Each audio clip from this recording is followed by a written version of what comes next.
Hello, hello, and welcome to this YouTube channel, Highly Sensitive Wisdom. My name is Susanna, and today's topic is developing discernment. So, in a previous video, we learned about subconscious reprogramming and the great importance and the great influence that our subconscious mind has on us. And discernment, we'll continue a little bit on that, and then we will also learn a few methods that you can use to develop discernment. But first things first, if you enjoy this content, please subscribe to the channel and leave a comment in the comment section that will inspire others watching this video and also help inform the algorithm of YouTube that this content is valuable so that YouTube can recommend it to other people so that more people can benefit. All right, so discernment. Yeah, we all know that life has its ups and downs, and things are not always what they seem, and we live in a world of illusions. And we are also, active players of our own existence, and we are not neutral. And by that I mean we come with a database, and that is the subconscious mind. We come with and depending also on your previous experience and also depending on your age, the more time we live on planet Earth, which is Earth school, the more things we will accumulate and also in our energy system. So we will bring all that energy and those beliefs and many of the beliefs, as we saw in last video, are subconscious beliefs. And we will bring our expectations, and we will bring our stuff and project that onto other people, other environments, and much of what we see is filtered through the mind, and the mind is programmed and conditioned both by cultural, societal norms and different things, and also by our family of origin, by the people we surround ourselves with, by the culture in our workplace, and by the country we live in. All of those things have an impact. So by no means we see the world in a neutral way. We're all biased. And discernment points to learning to distinguish truth, truth from falsehood. What is true and what is a lie? What is true, what is false? And one of the first videos that I recorded also spoke about this a little bit. It's called Truth versus Illusion. So I will put the link to that video in the description if you want to watch that. As highly sensitive people, and I have been explaining this also in other videos, the human body, not only for sensitive people, but the human body is a living lie detector. So our body is the most the most sensitive detecting instrument in existence. And as highly sensitive people, we pick up on even more things. So our sensitivity is like turbocharging those aspects of the human body that are already inherent in all of us. Highly sensitive people, I'd say, are even more lie detectors than people with less sensitivity, because sensitivity, contrary to what society is trying to indoctrinate us to believe, sensitivity is by no means a weakness. Sensitivity means that we are more conscious than the average, and that we are more conscious. We pick up on more information, including subtle information. We pick up more on emotions from other people. We pick up on more, cues of body language. We pick up on things that are said between the lines. We pick up on things, all kind of things, and that is not always comfortable or convenient, depending on the context we're in. So that is not always, welcome. So instead of, trying to go to the root cause and, make real change in, whatever environment, if it's a workplace or whatever, instead of trying to make real change and improve work conditions, for instance, it's easier for those in position of power to just try to diminish us, and make us look like the bad guys, just because we are more sensitive and therefore more conscious. And in the video I mentioned Truth versus Illusion, I shared an anecdote from when I was a high school student, that my philosophy teacher she had us go to the movies and watch The Matrix. This was, I think, in 2002 or 2003, something like that. And yeah, that was an experience where she followed up with a question when we came back, like, who would take the truth pill and who would take the pill of illusions? And obviously, I raised my hand for the truth pill, and we were only two raising our hands for the truth pill, and we were maybe 20 students or something like that. So we were only two who wanted the truth. All the others wanted to stay in the illusion. They didn't want to know. They didn't care for the truth. So yeah, that is not necessarily, statistically reliable, data. But yeah, you get the picture that the vast majority, the masses, they prefer to stay in the illusion if they have a choice. And obviously, that is also convenient for the elite minority that controls the world and that wants to control the masses. So it's a dynamic, where both those in power, those who control the world benefit, and the masses have some kind of gain from that also, because yeah, they don't have to bother with finding out the truth. But yeah, there will come a time when we need to learn the truth. And if you're like me, you're a truth seeker and you want to know the truth, and even because we feel it so intensely in our body, we cannot ignore it. And there can be environments, that we're exposed to, whether personal or professional relationships, workplaces, even a country where we live. There can be environments that are very toxic to us. And just trying to ignore it doesn't work, because we will develop tons of symptoms in our body trying to alert us that this is not safe for you, this is not good for you, you need to leave. And it is not also desirable to live your entire lifetime, just with coping mechanisms, trying to tolerate something that is intolerable. So if you really want to claim your own sovereignty, you want to claim your own power, stand in your power as a human being and as a sensitive person and as a person, who wants to know the truth, you need to develop discernment. You cannot get away from that. And so much of what we see in the world is false. A lot of brainwashing, propaganda, marketing, and on massive scales. And a lot of programming in here, and that is also what keeps the masses asleep. That our subconscious programming is to a large extent fear-based, and there are so many sources that reinforce that fear. And I will make another video on that because that will be too long here. But there are forces, that benefit from our staying small, from our fears, from our insecurities, from our, limited perspectives. And yeah, that's the matrix. They want to keep us up here where they can control us more easily. And human existence and human life is much more than that. And as I see it, obviously this is open for interpretation, but as I see it, life is like a video game. And what I mean by that is that there are different levels. So you can turn around in circles for many years on the same level if you haven't learned the lessons on that level. Because from a spiritual perspective and a soul perspective, what we are really doing here, even though that may not always show in everyday life, we are here to learn and grow and evolve, and our soul craves, expansion. Our soul yearns for expansion, and if we are staying small, containers, so to speak, that will, that can be soul crushing. You have probably been in workplaces where, even if you earn good money, you feel like your soul is just like I can't breathe. I need to get out of here. And so yeah, I think you know what I mean. Okay, so let's start developing some methods for developing discernment.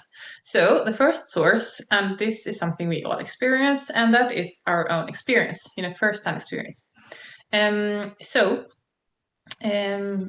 to a large extent, our life experience develops like trial and error. So we do the best we can or not. That depends on your character.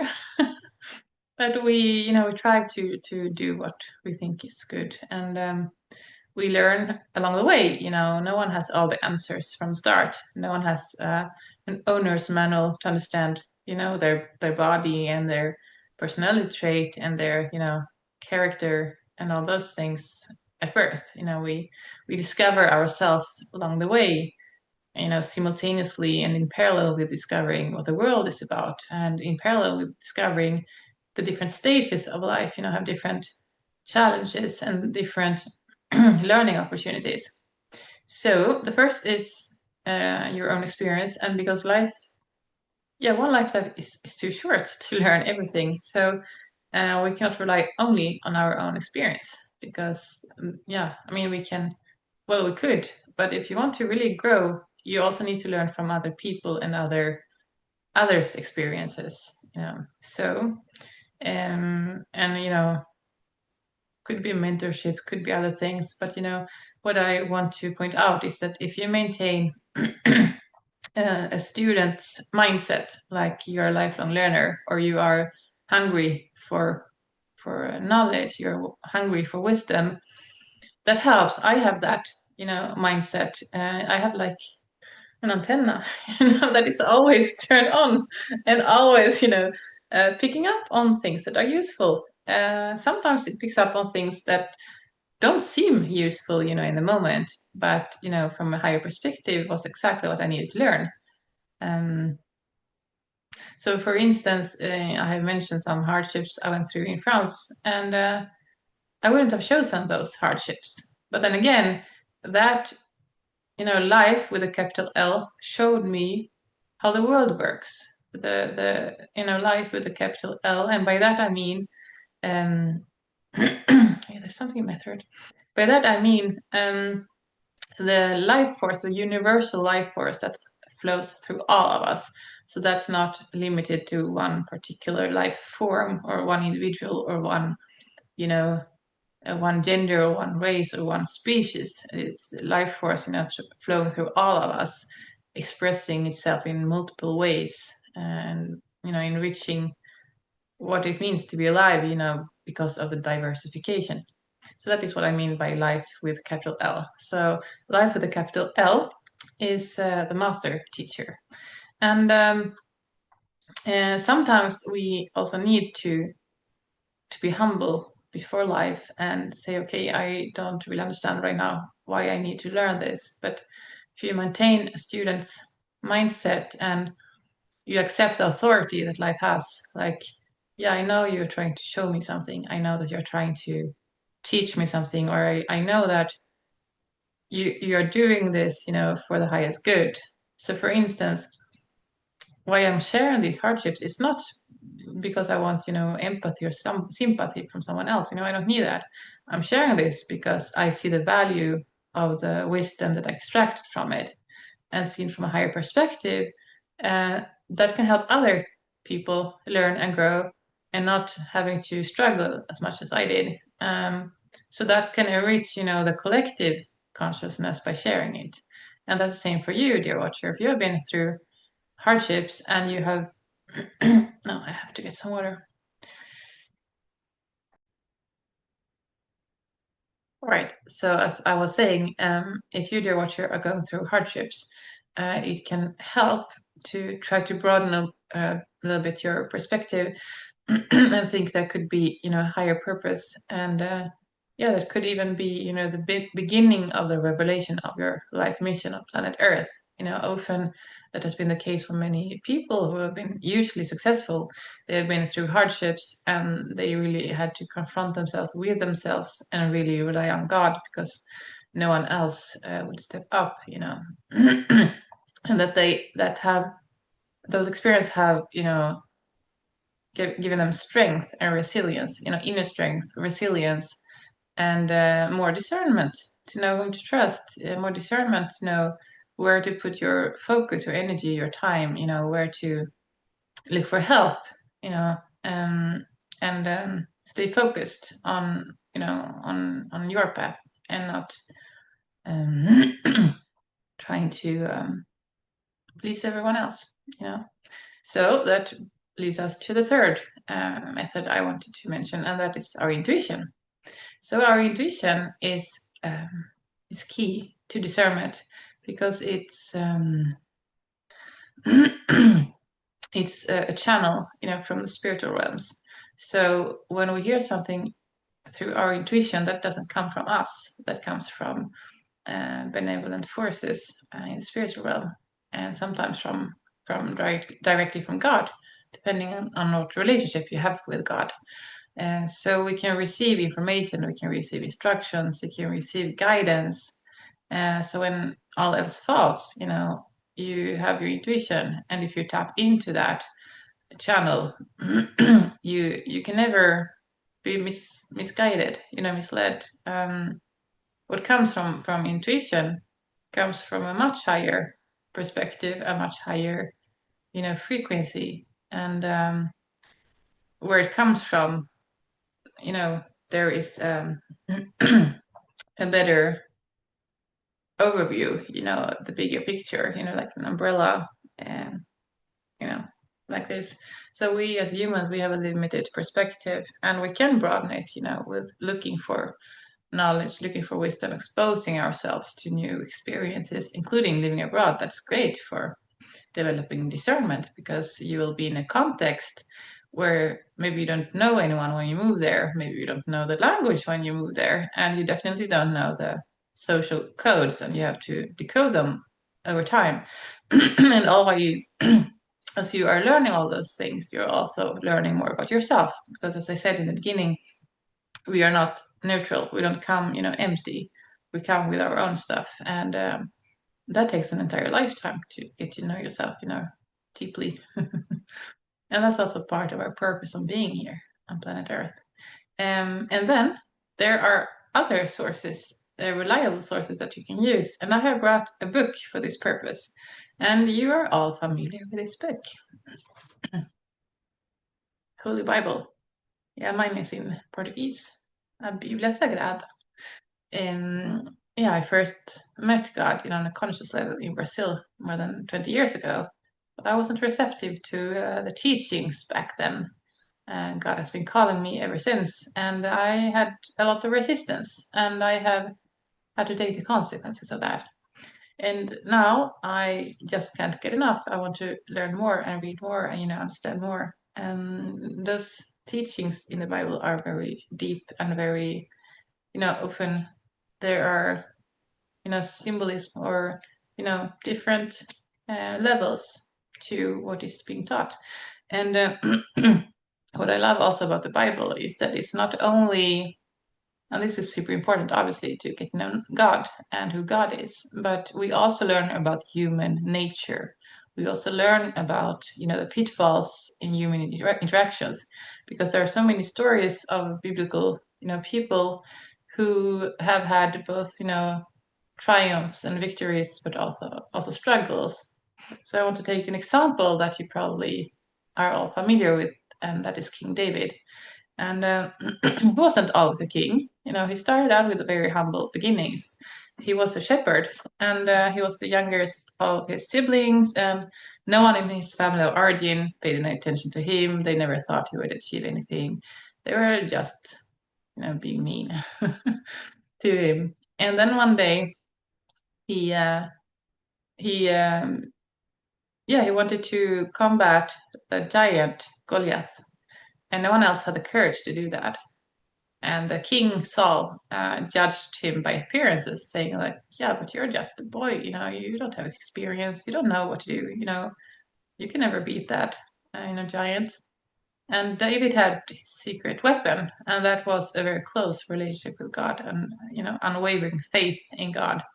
And God had already proved how faithful God is in the life of David.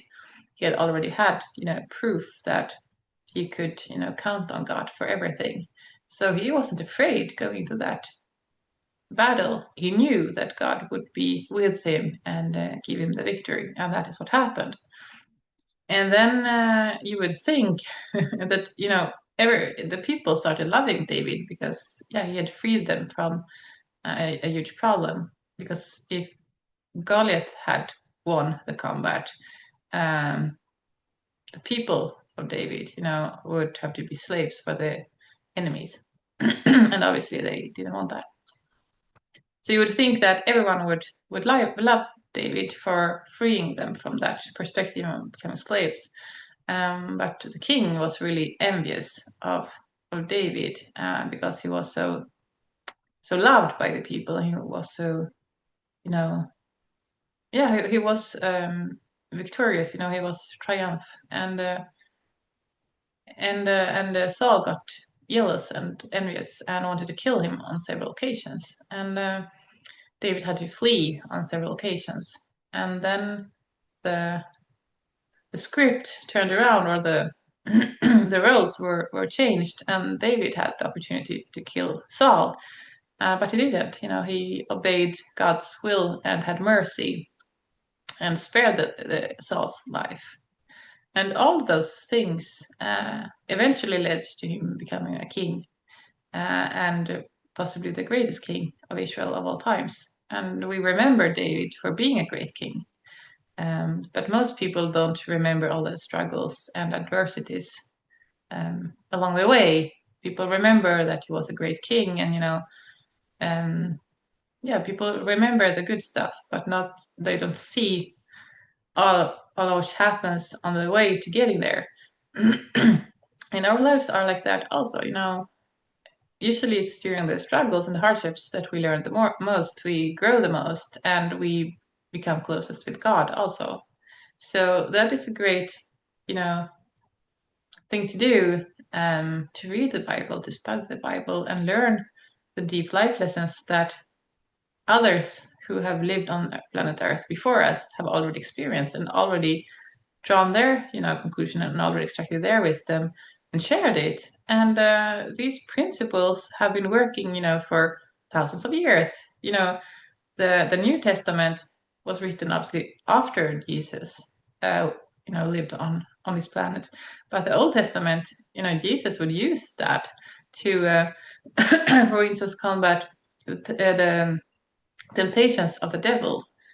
So Jesus was also studying the Bible, the part of the Bible that existed when he was alive.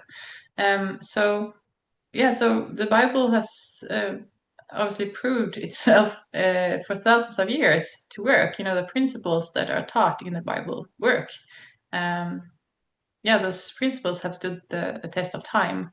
So since we have a limited time as human beings because of our physicality, and if we want to develop more discernment, we need to learn from, wise people and people who have already done some of the work and extracted wisdom for us, so that we don't only rely on our own strength and our own capacities and our own intelligence. We cannot really afford to waste time on trial and error when there are others who have already, tested and tried and learned what works and what doesn't work. Because really, there's nothing new under the sun. I mean, the circumstances change, but it's the same principles at work. And just like people got jealous and envious thousands of years ago, people today get jealous and envious and try to sabotage you, even if you have proven yourself and your capabilities and that you can add a lot of value. That doesn't mean that everyone will be on your side. There will still be people trying to sabotage you and trying to keep you small, trying to downplay your, the value of your contributions because it benefits them. Not because they are objectively looking at the situation and saying, yeah, this person deserves this because she or he did all those things. No, people think of themselves mostly. So there's a lot happening, on different levels, and that's why we need to develop discernment, because there are many pitfalls. And if we are serious about tapping into our life purpose, and we are serious about doing our, carry out our mission on planet Earth, if we have a purpose or a mission, and if we feel from the soul that there is something else I need to be doing, or something greater I need to be doing, or something, that I'm only starting to discover, that comes from, higher realms, higher frequencies, then we also need to understand the human nature, and we need to stay away from people who will sabotage things for us or waste our time, because we can delay our mission, if we spend time with the wrong people or in the wrong environments. And also, what I have learned in France, again, there really was a pressure cooker for my consciousness, that when our soul is not happy, our body will show it in multiple ways, and our psyche will show it in multiple ways, all kinds of symptoms, trying to get our attention on a conscious level, trying to, warn us or trying to alert us. And if we just take a pill to suppress the symptoms, we will never know what is going on, truly. And we could miss out on many things that are meant for us, that are in God's plan for us, and that are aligned with our soul. And I mean, who wouldn't want to live in alignment with your soul, instead of just taking jobs that feel meaningless, or just pay enough to pay your bills, but you can't really build anything with that, because when you tap into your soul purpose, you get into the flow, and you start experiencing, synchronicities, and everything gets so much easier, and you connect with the right people, and things just start to open up, doors just start opening up. And I remember Dr. Wayne Dyer, you probably are familiar with his work if you're into, personal growth, personal development. He authored dozens of self-help books. And what he said is that once your calling starts, calling you seriously, once you tap into that purpose, it's like it pulls you in, and you cannot live in any other way. You have to fulfill that purpose. It calls you, and it drags you into the stream, so to speak, where you need to be.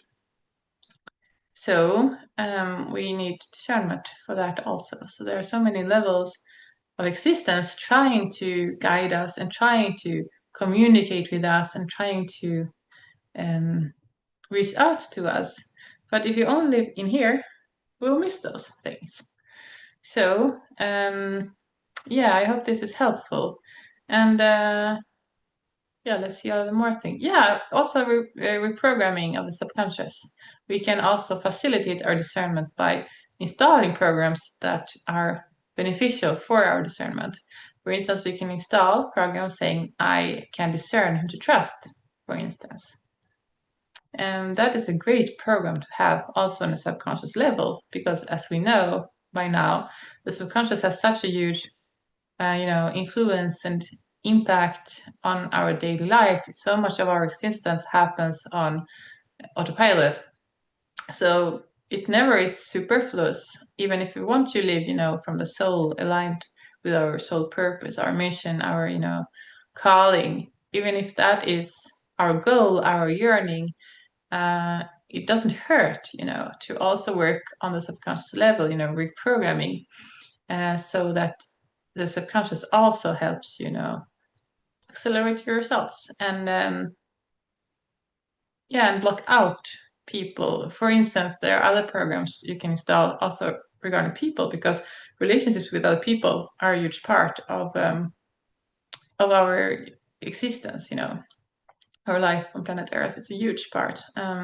So there are programs you can install, like I'm seen by the right people, that can also block out people who don't have good intentions towards you. Or programs like I attract honest, friendly people, or I attract my soul tribe. That kind of programs are also hugely beneficial for your discernment, because then part of your discernment will happen on autopilot, and you don't have to waste time trying to figure out, consciously, if this is the right environment, if this group of people is good for me, if that particular person has my best interest at heart. Yeah, you can install that also. I attract people who have my best interest at heart. All those programs are available just to install, whenever you want to, by means of the belief code. So yeah, obviously that doesn't replace the conscious process of learning to develop discernment. We also need to consciously work on that. And we also have to adapt mindsets and habits and attitudes that help us develop discernment. And we can by no means make everything happen on autopilot, because that would be contrary to our purpose of, gaining more awareness and expanding our consciousness and, growing and evolving on all levels. We cannot skip, stages in our development. We also need to respect there are certain stages we need to go through, as there have been stages throughout childhood and teenage years and also throughout life. But, those periods of life are more intense, and really if you skip a stage, that will have consequences for possibly the rest of your life. And also in spiritual development, we can skip, stages. We need to grow, and evolve, progressively. But as I said, subconscious reprogramming can help you accelerate the results and make you waste less time, because the belief code is the most effective and efficient tool that I have ever come across, that I've ever found, to work on yourself, to do your inner work, and to grow and learn and evolve. And as I said in the previous video, it truly was a revolution for me, and I'd say also a revelation, because so much of what is in the subconscious, it gets exposed. And then also, if you take the time to reflect on it, like I used to do, I used to write in my diary after every single session, extract all of the things that I was learning. Yeah, you want to do that forever, but initially that is helpful, because that also helps you see the connections between the cause and effect and connect the dots. And it's also very fascinating, because you're experiencing in yourself, your own body, your own mind, your own life.